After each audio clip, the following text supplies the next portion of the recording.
Morning students, welcome you all. हम लोग अपना इंश्योरेंस क्लेम बच्चों बीकॉम फर्स्ट ईयर का कंटिन्यू कर रहे थे। इसमें हमने अभी तक स्टॉक इंश्योरेंस पढ़ा, उसके बाद हम कॉन्सिक्वेंशियल लॉस पॉलिसी स्टडी कर रहे थे, है ना, परिणामी हानि का बीमा, जिस पे हमने बेस्ड मेथड तो पढ़ा ही, प्लस इस पर बेस्ड हमने प्रॉब्लम्स भी किए। इसमें हमने देखा कि किस तरह से हम अमाउंट ऑफ क्लेम कैलकुलेट करते हैं। ठीक है, अब हम बच्चों इसमें हमने एवरेज क्लॉज भी स्टडी कर लिया था। हमारा इसमें एक एडजस्टमेंट एडिशनल वर्किंग कैपिटल था, ठीक है, जो हमारे प्रॉब्लम में नहीं आया था। तो आज अब हम एक नया प्रॉब्लम लेते हैं इस पर बेस्ड, जिसमें हमें एक तो एडिशनल वर्किंग कैपिटल दी हो तो उन एक्सपेंसेस को हमें कैलकुलेट करना है। दूसरा, हमें जो भी सेल्स है वो सेल्स डायरेक्ट नहीं दी गई है।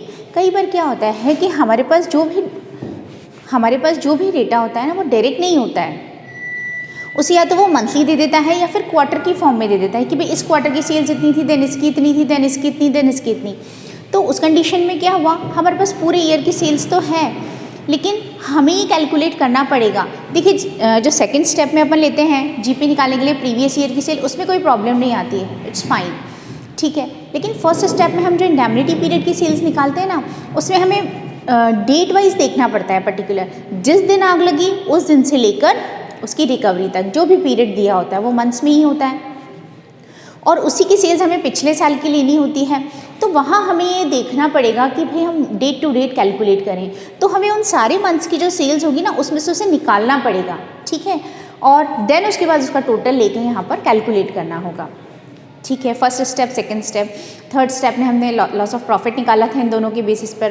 फिर फोर्थ स्टेप में हमने policy to be taken calculate किया था, जिसमें हमने बात की थी कि जिस दिन आग लगती है उससे जस्ट पहले के 12 महीनों की सेल हम लेते हैं, है ना, sales preceding 12 months from the date of fire. ठीक है, अब इसके लिए आपको फिर वही करना पड़ेगा, जिस दिन आग लगी पिछले साल उस दिन से लेकर अभी जिस दिन आग लगी ना उसके एक दिन पहले तक, ये पूरा पिछला एक साल हो गया, प्रीसीडिंग 12 मंथ्स हो गए।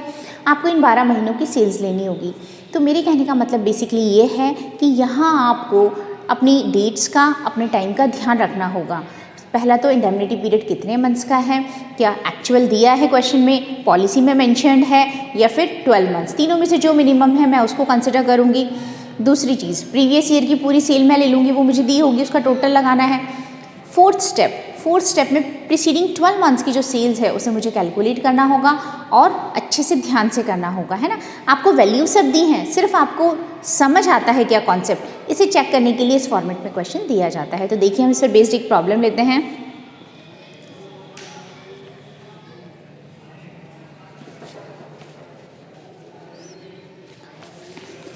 अनुपम limited has taken out a loss of profit policy for ₹3 lakhs, being 1,30,000 for net profit and 1,70,000 for fixed expenses। Anupam limited ने क्या किया, एक लॉस ऑफ प्रॉफिट पॉलिसी ली 3 लाख रुपीज़ की, ठीक है, जिसमें कि 1,30,000 का तो उसका नेट प्रॉफिट है और 170 के फिक्स्ड एक्सपेंसेस हैं। Expenses to the extent of ₹30,000 were not insured. अब देखिए, 170 में से भी 30,000 के तो इंश्योर्ड नहीं है, बीमित नहीं है, तो बाकी के 41 के इंश्योर्ड हो गए, ठीक है। During 2016 company earned a profit of ₹90,000 after charging ₹2 lakh standing charges on a sale of ₹32 lakhs 50,000। क्या हुआ, 2016 में कंपनी ने 90,000 का प्रॉफिट कमाया 2 लाख रुपए के स्टैंडिंग चार्जेस को चार्ज करने के बाद। कितने सेल्स पर, 32,50,000 पर। तो सीधे सीधे पिछले साल की सेल्स दी है उसने हमें, है ना, और उतने का प्रॉफिट दिया हुआ है। On 1 June 2017 there was a fire, a result of which sales suffered a great loss for a period of 6 months। अब देखिए, 1 जून 2017, बच्चों डेट से आपकी बुक में भी हो सकता है कि ये मेरी बुक थोड़ा आगे पीछे हो ईयर वाइज, तो ये ईयर जो है ना बस वो चेंज होगा, अपने डेट सेम है। हो सकता है आपकी बुक में से 2018 या 2019 दिया हो। On June 2017 there was a fire, a result of which sales suffered a great loss of a period of 6 months. देखिए, 6 मंथ्स तक हमारी सेल सफर्ड हुई है एक्चुअल में। देन नीचे उसने हमें मंथली सेल्स दी हैं, पिछले साल की भी, 16 की भी और 17 की भी, ठीक है।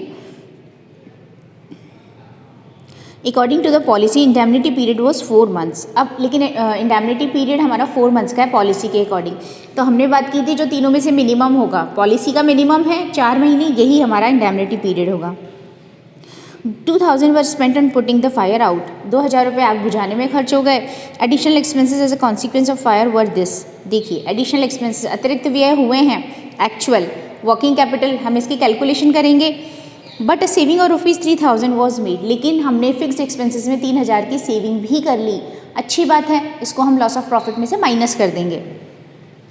Towards the end of 2016, a machine was installed which have resulted in a net saving equal to 2% of sales. फिर क्या हुआ, 2016 के लास्ट में एक मशीन इंस्टॉल की गई, ठीक है, जिसकी वजह से हमारी सेल्स का 2% सेव हो गया। इतनी सेविंग्स हमें हुई है। Ascertain the claim of loss of profit, आपको लॉस ऑफ प्रॉफिट कैलकुलेट करना है। तो सबसे पहले बच्चों इसमें हम देखें हमारा इंडेमनिटी पीरियड कब से कब तक है। देखिए फायर अकर हुई है 1 जून 2017 को और हमारा पीरियड 4 मंथ्स का है ना। तो हम क्या करें,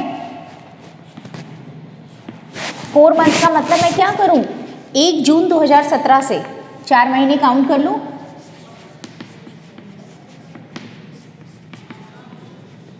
एक जून 17 से जून, जुलाई, अगस्त, सितंबर, ओके, तो 30 सितंबर 2017, ये 4 मंथ्स का इंडेमनिटी पीरियड हो गया।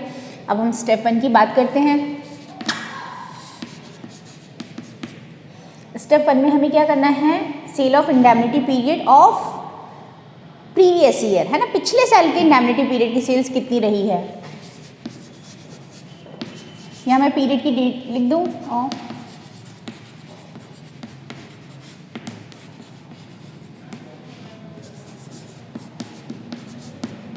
यानी कि तो प्रीवियस ईयर का जो इंडेमनिटी पीरियड मेरा क्या होगा, डेट तो यही होगी लेकिन ईयर पिछला आ जाएगा, 1 जून से 30 सितंबर 2016। अब आपके पास मंथ वाइज है, देखिए 16 का जून 360 plus 4 lakh plus 340 plus 3 lakh, इन चारों का हम टोटल ले लेंगे तो ये हो जाएगा 3,60,000 plus 4 lakh plus 3,40,000 plus 3 lakh,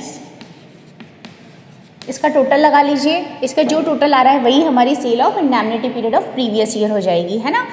4, 3, 7, 10, 13 and 14 lakhs, so it's worth ₹14 lakhs. अब बच्चों इसमें कोई इंक्रीजिंग या डिक्रीजिंग ट्रेंड है क्या सेल्स में, आपको क्वेश्चन में क्लियरली मेंशन नहीं किया है, लेकिन आपके पास सेल्स तो है, आप चेक कर सकते हैं, ठीक है, आप चेक कर सकते हैं। किसकी बेसिस पे चेक करेंगे, ध्यान दीजिए, जून में तो आग ही लग गई है, इसका मतलब जून के पहले के जो 5 महीने हैं ना, वो हमारे पास पिछले साल के भी हैं और इस साल के भी हैं। जून से तो एबनॉर्मलिटी आ गई तो हम उसको नहीं कंसिडर कर सकते, तो हम क्या करेंगे, जून के पहले के इस साल के 5 महीने 17 के और 5 महीने पिछले साल के, उन्हें हम कंपेयर करके देखेंगे कि क्या इसमें कुछ बढ़ने या घटने का ट्रेंड रहा है हमारी सेल्स में। मंथली देखेंगे हम, देखिए ज़रा, फिर उसका एवरेज ले लेंगे। ध्यान से देखिए 2016 में मेरी सेल्स 2 लाख थी, अब बढ़कर 220 हो गई है ना, तो कितना इंक्रीज़ हो गया, 20,000 का। और बच्चों परसेंटेज हमेशा बेस ईयर का निकाला जाता है, 2 लाख पर इंक्रीज़ हुआ है 20,000, तो कितने से इंक्रीज़ हो गया, 10% से। सेकंड देखिए, फरवरी में 2 लाख से बढ़कर फिर 2,20,000 हो गया, अगेन 10% हो गया। फिर मार्च में देखिए 250 से 275 हो गया, यानी कि 25,000 से बढ़ गई सेल्स, तो 25,000 कितने पर, 250 पर इंटू 100, यानी फिर से 10% इंक्रीज़ हुई। दिख रहा है आपको, साफ साफ आ रहा है। 4th मंथ में देखिए 250 से 275, अगेन सेम फिगर्स हैं, 10%। मई में देखिए 3 लाख से 330 हो गया है, 30,000 से बढ़ गई है सेल हमारी, तो 30,000 कितने पर, 3 लाख पर इंटू 100, फिर से 10%। एवरेज लेने की ज़रूरत ही नहीं पड़ी, साफ दिख रहा है कि 10% इंक्रीज़ का ट्रेंड है, तो यहाँ भी हम वही कर देते हैं, ऐड कर दीजिए। वर्किंग नोट में शो कर सकते हैं आप, है ना, ऐसे वर्किंग नोट में दिखा दीजिएगा 10% इंक्रीजिंग ट्रेंड, यानी कि इस पीरियड में मेरी जो सेल्स थी इसमें 1,40,000 की बढ़ोतरी हो जानी चाहिए थी, तो 15,40,000, ठीक है, इतनी मेरी सेल्स हो जानी चाहिए थी। अब इसमें से मैं लेस कर दूं sale of indemnity period, actual में मेरे जो इंडेमनिटी पीरियड की सेल है, कितना है मेरा इंडेमनिटी पीरियड, 1617 से 3917, है ना। देख लीजिए आप, जून की देखिए 17 में, 2017 में जून की सेल 50, 50, 60, 80, 4 महीनों की ले लूँ मैं कंटिन्यू। साफ दिख रहा है, 2,40,000 दिख रहा है हमें, तो 240 हम ले लेते हैं, इसमें से 240 लेस कर दीजिए।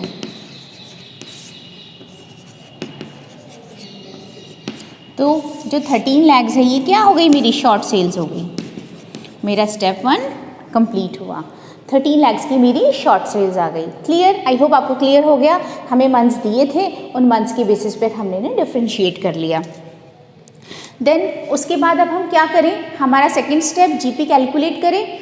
जैसे हमने करना है, जीपी के लिए हमें सबसे ऊपर देखिए फर्स्ट लाइन में दिया है कि हमने पॉलिसी कितने की ली है, 3 लाख की ली है, जिसमें से 130 तो हमने नेट प्रॉफिट के लिए ली है और 170 फिक्स्ड एक्सपेंसेस के। इसका मतलब मेरे 1,70,000 के जो फिक्स्ड एक्सपेंसेस है वो इंश्योर्ड हैं, है ना, और जो 30,000 के हैं वो अनइंश्योर्ड हैं। तो नीचे उसने दिया भी है टोटल फिक्स्ड एक्सपेंसेस कितने हो गए, 2 लाख रुपीज़ के हो गए। ठीक है, तो अब मैं स्टेप 2 ले लूँ। स्टेप 2 में जीपी कैलकुलेट करने के लिए मुझे क्या करना है, नेट प्रॉफिट लेना है। साफ क्लियरली दिया ऊपर सेकंड लाइन में 90,000 plus insured standing charges 1,70,000 upon sale of previous year. ध्यान दीजिए, मैंने आपसे कहा था 3 तरह की सेल्स आती हैं, पिछले साल यानी 2016 की सेल्स कर लो टोटल, क्योंकि इंडिविजुअल ईयर चल रहा है हमारा, है ना, 16 जनवरी टू दिसंबर इसमें क्वेश्चन में इसने लिया हुआ है। तो मैं 2016 की जो भी सेल्स है उसे टोटल कर लेते हैं। देख लीजिए टोटल करके कितना आ रहा है इसका,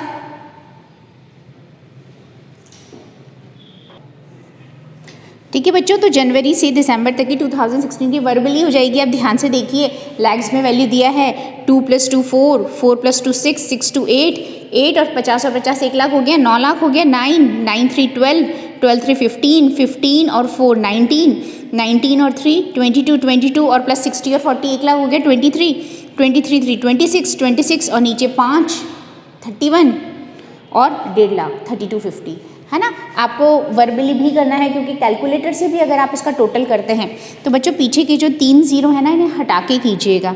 और इस क्वेश्चन में तो आप 4 जीरो हटा के भी टोटल कर सकते हैं, लेकिन ध्यान दीजिएगा जीरो लिखने में मिस्टेक नहीं होनी चाहिए, इसीलिए मैं एक बार वर्बली करने पर भी जोर देती हूँ।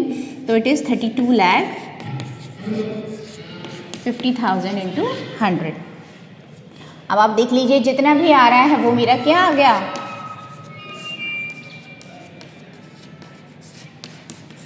मेरा जीपी का रेट। कितना परसेंट आया है ये, 8%। 8% जीपी आया। पर बच्चों इस क्वेश्चन में देखिए एक बात और दी है उसने ऊपर कि मशीन का था ना एडजस्टमेंट, नीचे दिया है उसने, स्टेबल के नीचे दिया है last line, towards the end of 2016 machine was installed which have resulted in a net saving equal to 2% of sales. मेरी इसमें 2% सेल्स की सेविंग हो रही है, इसका मतलब मेरा प्रॉफिट इंक्रीज हो रहा है, तो मैं यहाँ सीधा सीधा 2% प्लस ऐड कर दूंगी, तो मेरा जो जीपी का रेट होगा वो कितना हो जाएगा, 10% हो जाएगा। ठीक है, 8% प्लस 2% ये कितना हो जाएगा, 10% हो जाएगा, है ना। आप इसको लिख दीजिएगा यहाँ पर जो भी है, because of setup of machinery savings in sales, 2% of sales, तो ये सीधा सीधा आ गया।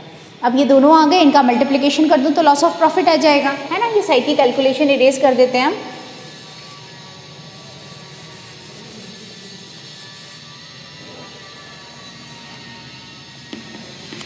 Step 3 loss of profit. Loss of profit के लिए क्या करना है, 182 इन दोनों की झगड़े करवा दें, गलत बात, झगड़ा करवाना गलत बात, इन दोनों को मल्टीप्लाई कर दें ताकि ये बढ़कर और ज़्यादा हो जाएं। तो 13 लाख का 10%,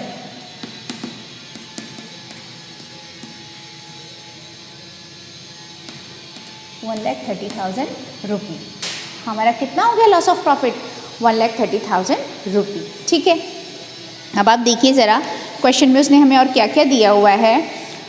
उसने हमें एडिशनल एक्सपेंसेस दिए हुए हैं और साथ ही उसने हमसे ये भी कहा था कि हमारे जो एडिशनल एक्सपेंसेस हैं उसमें हमने सेविंग भी की है फिक्स्ड एक्सपेंसेस में।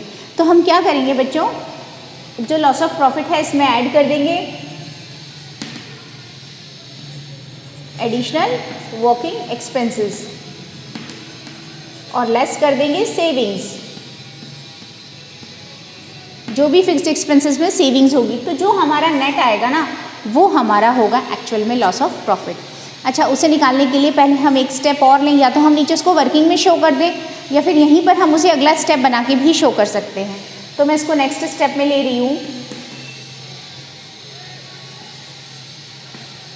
Claim for additional working expenses. अब इन वर्किंग एक्सपेंसेस के लिए बच्चों फिर 3 कंडीशन थी। पहला तो एक्चुअल आपके जितने भी खर्चे हुए, क्वेश्चन में देखिए साफ साफ दिया हुआ है एक्चुअल एक्सपेंसेस हैं 16,028 रुपये। दूसरा पॉइंट था आपकी इसकी वजह से जितनी भी एडिशनल सेल्स हुई है ना, उस एडिशनल सेल्स को जीपी से मल्टीप्लाई कर दीजिए। तो अब देखिए इस क्वेश्चन में मेरे पास कोई एडिशनल सेल्स दी हुई हैं क्या? बिल्कुल दी हुई है, तो मैं 240 ले लूँ। आप बोलेंगे मैडम क्वेश्चन में तो 240 दिया हुआ ही नहीं है, आप कैसे 240 ले रहे हैं? आपको ध्यान हो तो मैंने आपसे एक बात कही थी कि अगर हमें क्वेश्चन में एडिशन खुद से वो कह दे कि भाई इतनी एडिशनल सेल्स हुई है तो हम उसे लेंगे। अगर वो हमें नहीं देता तो हमारी जितनी भी इंडेमनिटी पीरियड की सेल्स है ना, हम उसी को एडिशनल सेल्स मान लेते हैं। हम मान लेते हैं कि पूरी की पूरी सेल जो है हमारी इस एडिशनल वर्किंग एक्सपेंसेस की वजह से ही हुई है, इसीलिए मैंने आपको कहा कि ये हमारे पास है। तो है 240, तो सेकेंड स्टेप में मैं क्या करूँ, एडिशनल सेल्स इंटू जीपी, तो ये कितना हो गया 24,000। ठीक है, और सी पॉइंट में हमने क्या किया था, हमने फॉर्मूला लगाया था। अब उस फॉर्मूले में या तो आप पॉलिसी टू बी टेकन से कर लीजिए या फिर उसके लिए मुझे फिर 5th स्टेप पे जाना पड़ेगा। या फिर दूसरा तरीका क्या था, additional cost of working multiplied by insured standing charges upon all charges, है ना, प्लस नेट प्रॉफिट। यही फॉर्मूला था हमारा। तो देखिए इसको हम यहाँ एप्लीकेबल करते हैं। फॉर्मूला भी लिख देती हूँ मैं, additional expenses multiplied by net profit plus insured standing charges upon net profit plus all standing charges. ठीक है, यही फॉर्मूला था हमारा। तो देखिए एडिशनल एक्सपेंसेस तो मेरे हैं 16,028 मल्टीप्लाइड बाय हमारा नेट प्रॉफिट कितना है क्वेश्चन में, ये रहा 90,000 प्लस इंश्योर्ड स्टैंडिंग चार्जेस 1,70,000, यानी कि 2,60,000 तो ऊपर हो गया, अपॉन नेट प्रॉफिट कितना है 90,000 और अनइंश्योर्ड कितने हैं, सॉरी अनइंश्योर्ड 30,000 है, तो 170 प्लस 30 यानी टोटल 2 lakhs हो गए। तो नीचे कितना हो गया 2,90,000। तो प्रोपोर्शनेट कर देंगे, जो भी अमाउंट आ जाएगा वो हमारा क्या हो जाएगा, थर्ड पॉइंट का। देखिए कैलकुलेट करते हैं हम इसको, कितना आ रहा है,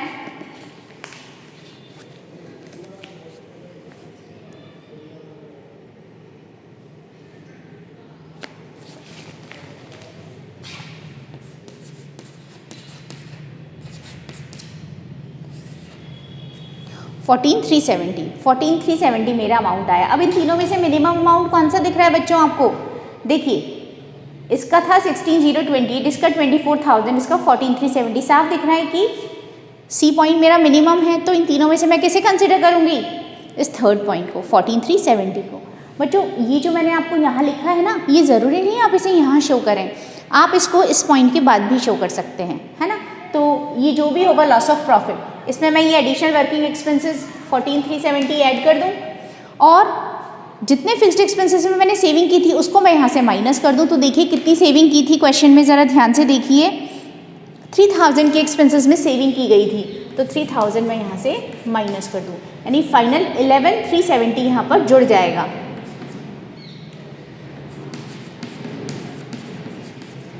तो एक्चुअल में मेरा जो लॉस हुआ है ना वो कितना होगा, 141,370। ठीक है, आई होप आपको समझ आया। हमने क्या किया, मैंने 4th point claim for additional expenses निकाला, वही जो मैंने आपको बताया था।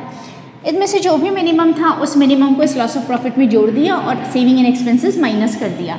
तो मेरा एक्चुअल लॉस ऑफ प्रॉफिट कितना आया, 141,370, जिसे मैं आगे एवरेज क्लॉज के लिए एप्लीकेबल करूँगी, है ना। अब पहले मैं ये तो देखूँ कि मेरा एवरेज क्लॉज एप्लीकेबल होता भी नहीं होता।